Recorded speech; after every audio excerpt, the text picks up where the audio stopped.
அனைவருக்கும் வணக்கம். இப்பொழுது பதஞ்சலி யோக சித்திரம் பார்க்க போகிறோம். திருமூலர் திருவடிகள் சரணம், முருகப்பெருமான் திருவடிகள் சரணம், வள்ளல் பெருமான் திருவடிகள் சரணம். இதில் என்ன பார்க்க போகிறோன்னா, சூத்திரம் 11. அனுபூத விஷயஷ சம்பிரமேஷ ஸ்மிருதி. அதாவது அனுபூத விஷயஷ சம்பிரமேஷ ஸ்மிருதி. இதுக்கு பொருள் என்னன்னா, கண்டுணரப்பட்ட பொருள்களை மறவாதிருப்பது நினைவு எனப்படும். எண்ண அலைகளில் இரண்டாம் நிலையில் வைக்கப்படுவது நினைவு. நேரடியாக ஒன்றை கண்டுணர்கிற போது ஒரு சிற்றலை எழும்பும் சமயத்தில் அது சிற்றலைகளின் தொகுப்பாக இருக்கக்கூடும். உறக்கத்தின் போது நாம் காணும் கனவுகள் சிற்றலைகள்தான். கனவு காணுதல் என்பது உறக்கத்தில் ஒன்றை நினைவுபடுத்திக் கொள்வது ஆகும். நேரடி அனுபவம், சொல் மயக்கம், உறக்கம் இவற்றில் இருந்ததெல்லாம் நினைவு வர முடியும். சலனமற்றிருக்கின்ற ஒரு குளத்தில் கூழாங்கல்லை விட்டெறிகிறீர்கள். அது ஓர் அலைகள் உண்டாக்குகிறது. அடுக்கடுக்காய் பல சிற்றலைகள் அது எழுப்புகிறது. சித்தம் என்கிற குளத்திலும் அப்படித்தான் நினைவு அலைகள் எழுகின்றன. தூக்கம் ஓர் அலை, கனவு ஓர் அலை, நினைவு ஓர் அலை. எப்போதோ நடந்த ஒன்றை மனக்கண்ணில் கொண்டு வந்து பார்த்து நினைவு. அதாவது எப்பொழுது நடந்ததை அதை நினைவில் பார்க்கறது, அது பேர் நினைவு. நம்முள் எத்தனையோ விஷயங்கள் பதிவாகி இருக்கும். நாம் விரும்பினாலும் விரும்பாவிட்டாலும் அவை தலை காட்டும். அடியாழத்தில் இருந்து மேல் தளத்திற்கு வந்துவிடும்.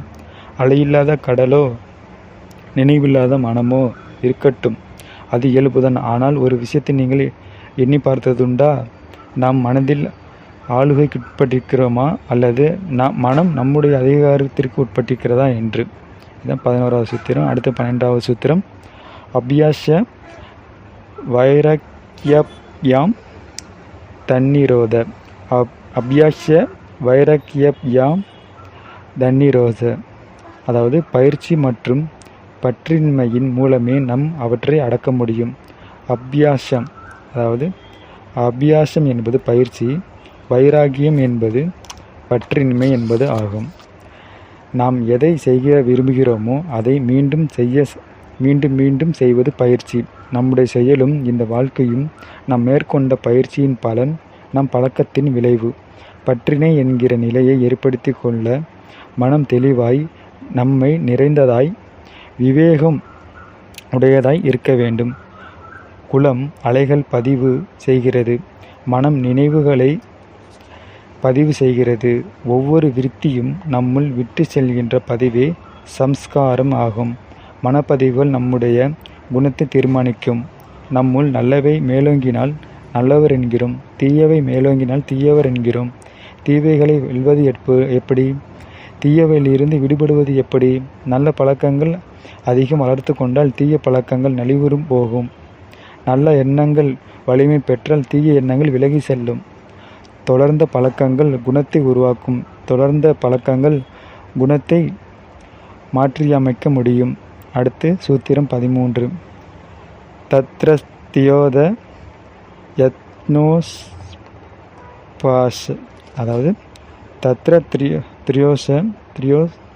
திரியோத யத்னோயஸ் யாஷ. சரிங்களா? மனதின் எண்ண அலைகளை அடக்கி வைப்பதற்கு நாம் மேற்கொள்ள வேண்டிய தொடர் முயற்சியே பயிற்சி என்பது ஆகும். எண்ண அலைகள் நிலையற்றது, சித்தமோ திடப்பட்டது. மனதை அலைப்பாய விடாமல் தடுத்து சித்த வடிவாய் நிலைபெற செய்ய வேண்டும். ஏகாக்கர சிந்தனை என்னும் ஒருமைப்பட்ட நிலையில்தான் அது சத்தியம். யோகத்தின் மனம் ஒருமுகப்படும். அதனை ஒரே நிலையில் இருக்க உதவும் பயிற்சி எனலாம். தொடர்ந்து பயிற்சி செய்வது மிகவும் முக்கியம். சூத்திரம் 14. ஸ்தூதி தீர்க்க கால நைரந்தர்ய சித்கார சேவிதோ திருட பூமி. அதாவது நீண்ட காலம் பயிற்சியின் யோகம் நிலை பெறும். எதை தொடர்ந்து செய்தால் அது உறுதிப்படும். விட்டு விட்டு செய்கிற பயிற்சி பலனளிக்காது. அதில் தளர்ச்சிதான் மிஞ்சும். நீங்கள் விரும்பிய பலனை அடைய வேண்டுமென்றால் தொடர் பயிற்சி அவசியம். சிரத்தை, பக்தி, தவம் போன்ற ஒழுக்கமுறைகளை கடைபிடியுங்கள். யோகம் கைவர பெறுவீர்கள். லட்சோசபட்ச லட்சத் தடவை உருப்பிட்டாலும் சிரத்தை இல்லா விடிவில் மந்திரம் பலன் கொடுக்காது. சிரத்தை என்பது என்ன? முழுமையான நம்பிக்கையும் பொறுமையும் கொண்டிருப்பது தான். அதாவது லட்ச தடவை சொன்னாலும் அது மந்திரம் பலன் அளிக்காது. அது ஏன்னா சிரத்தை இருக்கணும் அப்படின்னு சொல்கிறாரு. போட்ட விதை அன்று முளைத்து விடாது. முளைப்பதெல்லாம் உடனே வளர்ந்து விடாது. பொறுமை, ஈடுபாடு, நம்பிக்கை இருந்தால்தான் பலன் பெற முடியும். இது புற வாழ்க்கைக்கு மட்டுமல்ல, அக வாழ்க்கையாகிய யோகத்துக்கும் இது பொருந்தும். சூத்திரம் 15. திரஷ்டனு ரவிக விஷருத்ருஷ்ணஸ்ய வசீகரா சும்ஞா வைராக்கியம். அதுக்கான பொருள் பற்றினை என்பது தன்னாளுமை, தான் பார்க்கின்ற அல்லது கேட்கின்றவற்றால் எழும் விருப்பத்தில் இருந்து விடுபட்டு இருப்பது. பற்றின்மை என்பது ஒரு மனநிலை. அது ஆசையை விட்டால் தோன்றுவது, ஆசையை அடக்குவதால் அமைவது. மனதில் எழும் அலைகள் எதிர்த்து போராடி மனதை அடக்கி வைக்கும் ஆற்றல் பற்றின்மைக்கு உண்டு. பற்று வைப்பவர்களிடம் ஆசை இருக்கும், கோபம் இருக்கும். பற்றவற்றர்களிடமும் ஆசையும் இல்லை, கோபமும் இல்லை.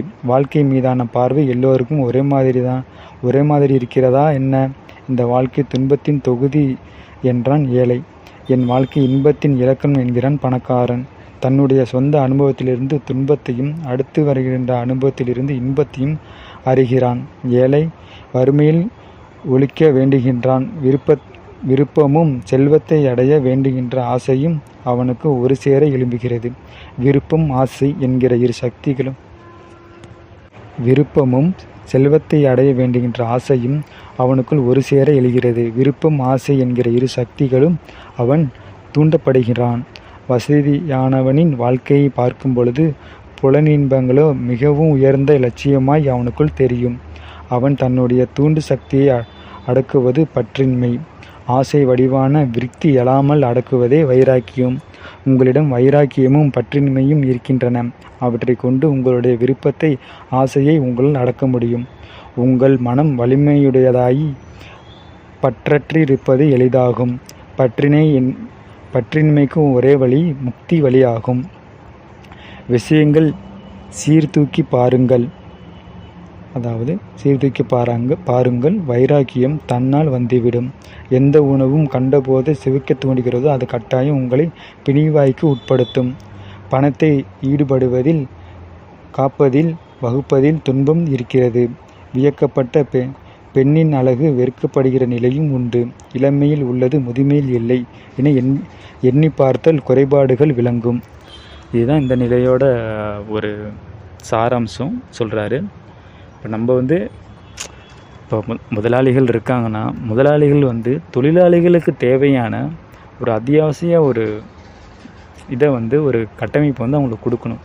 இப்போ நான் ஒரு இடத்துல வேலை பார்த்தேன். எனக்கு மாதம் 6000 தான் சம்பளம் கொடுத்தாங்க. ஆனால் அந்த ஓனருக்கு எவ்வளோன்னா மாதமே 3 லட்சம் 4 லட்சம் வருமானம். ஆனால் நான் ஒரு ஆள் தான் அந்த கடையை நான் ரன் பண்ணிகிட்டு இருந்தேன். அப்படி ரன் பண்ணிகிட்டு இருக்கும்போது எனக்கு மாத சம்பளம் 6000. இதில் நான் போயிட்டு ஸ்டாக் எடுத்துகிட்டு வரணும், பில்லிங் பண்ணணும், கஸ்டமர் பார்க்கணும், எல்லாமே நான் A to Z எல்லாமே பார்த்தோம். ஆனால் 6000 சம்பாரிச்சாங்க. அது அவங்க மேலே உள்ள பற்று, அந்த பணத்து மேலே உள்ள பற்று, அவங்க குழந்தைங்க மேலே, குடும்பங்கள் மேலே உள்ள பற்று. அது தொழிலாளர்கள் நசுக்கப்படுறாங்க இதில். சரிங்களா? இதில் தான் சொல்கிறார். இந்த பணத்தை எல்லாம் எப்படி மாயை தூண்டுதுன்னு சொல்கிறாரு. நம்ம தான் நம்மளை நம்ம காத்துக்கணும். நம்ம ஒரு சொந்தமாக தொழில் செய்கிறோமா, எப்பொழுதும் கஸ்டமர் வருவாங்கன்னு ஒரு வைராக்கிய சிந்தனையோடு இருக்கணும். எப்பொழுதும் கஸ்டமர் வருவாங்க, அந்த ப்ராடக்ட் கேட்பாங்க, அந்த ப்ராடக்ட் நம்மள்ட்ட ரெடியாக இருக்கணும். கஸ்டமர் இந்த ப்ராடக்ட் வாங்குவாங்க. அதுக்கு நம்ம தயாராக இருக்கணும். எப்படி நம்ம ஒரு ஃப்ளைட்டு ஏற போகிறோம், ஒரு ட்ரெயினுக்கு நம்ம போகிறோம்னா எப்படி நம்ம தயாராக நம்ம பேக் பண்ணிவிட்டு நம்ம ரெடியாக இருக்கோம். அதே மாதிரி நம்ம ஒரு தொழில் தொடங்குகிறோம், ஒரு தொழிலில் நம்ம வளர்ச்சி அடையிட்டோம் அப்படின்னா கஸ்டமர் எப்பொழுதும் ரெடியாக வருவாங்க, ரெடியாக இந்த டயத்துக்கு வருவாங்க, ரெடியாக இந்த டயத்தில் இப்படி இதை வாங்குவாங்க அப்படின்னு நம்ம ரெடியாக நம்ம கடையை நம்ம பெர்ஃபெக்டாக ஃபாலோ பண்ணி வச்சுருக்கணும் எப்பொழுதும். சரிங்களா? அப்போ தான் நமக்கு கஸ்டமர் வருவாங்க. அந்த பாசிட்டிவ் தாட்ஸு, அந்த தெய்வங்களோட சக்தி வந்து உங்களுக்கு வந்து வைப்ரேட் ஆகி அது மேலும் மேலும் உங்கள் வளர்ச்சியை வந்து கூட்டும். சரி, இது வந்து நீங்கள் தொழிலாளர்கள் வந்து நசுக்கப்படுறதுங்கிறது ரொம்ப, அது வந்து பாவ செயலாக தான் அவங்களுக்கு வந்து கன்வெர்ட் ஆகும். அது வந்து அவங்களுக்கு இப்போ தெரியாது, பின்னாடி வந்து அவங்களுக்கு வந்து ஓத்திரியமாகவும் அமையலாம். சரிங்களா? இது வந்து ஒரு கருத்தாக நம்ம வந்து அனலைஸ் பண்ணுறோம். இந்த பெண்ணும் இளமையாக இருக்கும்போது தான் அவங்க இதை பண்ணுவாங்க. அதே மாதிரி ஆணும் இளமையாக இருக்கும்போது தான் இது பண்ணுவாங்க. இதெல்லாம் கடந்து போகணும், ஒரு வைராக்கிய சிந்தனை இருக்கணும், சங்கல்பம் என்ற ஆயுதம் அப்படி இருக்கணும்னு சொல்கிறாரு பதஞ்சலி முனிவர். இத்துடன் இந்த சூத்திரம் முடிவடைகிறது. மீண்டும் அடுத்த சூத்திரத்தில் சந்திப்போம். நன்றி, வணக்கம்.